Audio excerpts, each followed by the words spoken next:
Hi, Paula. The world is falling apart.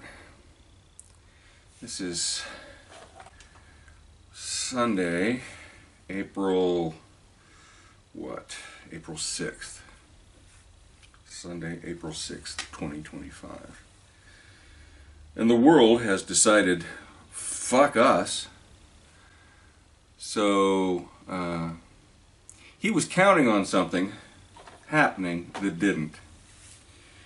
He bullied a whole bunch of people in lower levels of different things, and they capitulated because they could see that there was benefit to being profitable, while at the same time not worrying so much about sucking ass. Because at some point or another, they figured, we're talking about billions of dollars, maybe we should suck some ass. So they're doing that. But, excuse me.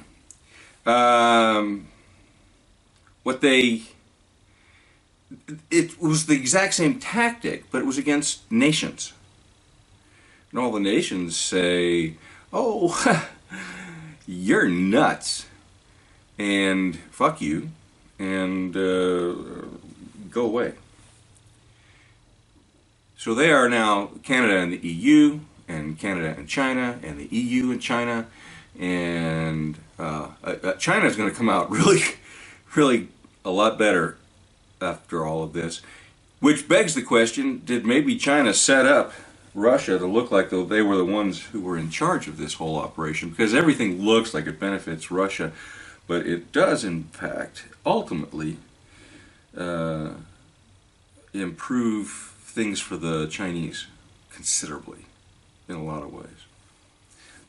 The group that ends up at the bottom of it is anybody who sticks with us right now. And smart people all over the world are going to stop sticking with us very quickly, because they're going to see that not only are we England now, but we're not England either.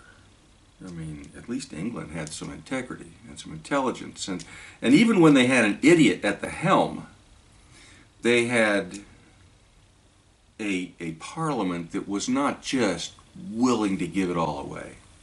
Now, I will undoubtedly stand and back Cory Booker and some of the Democrats for having some backbone and standing up.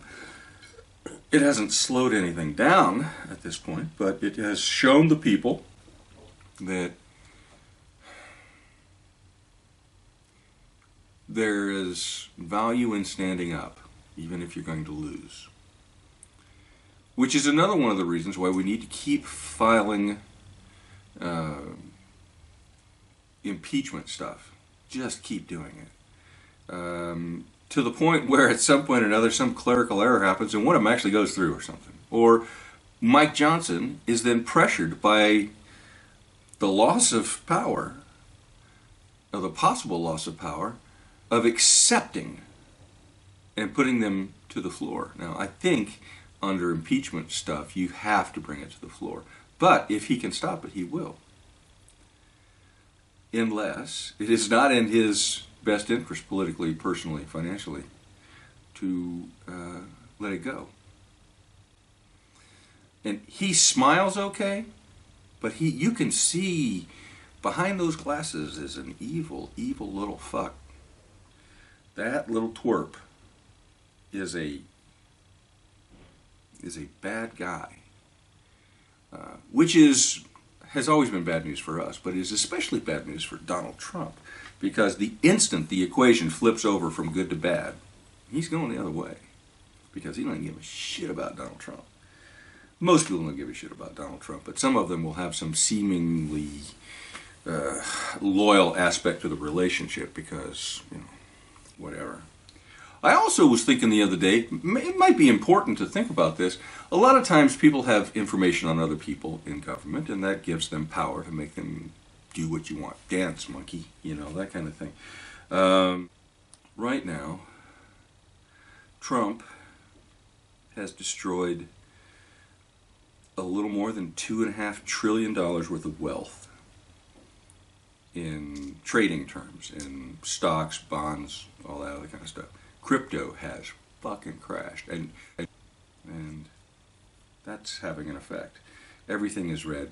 I was looking at the chart on the side of the computer screen the other day, just looking at it, and it was just all red, every bit of it. There wasn't a piece of green anywhere around there. So at this point, the smart money shorts everything, right? Well, that has a negative effect too of pulling not only value but actual dollars out of the country, and those dollars go someplace else. But then they get traded because the value of the dollar is down. So they take those dollars and they go into the market and they sell them for less and less and less. Because if I want you to buy my dollars, I'll price them, right? If somebody else wants to beat me, they'll undercut me. And that starts a cycle where the standard currency for the world, the most stable, the dollar, or what was perceived to be, it wasn't always the most stable. And any time under Trump, and well, Republicans just destroy the dollar.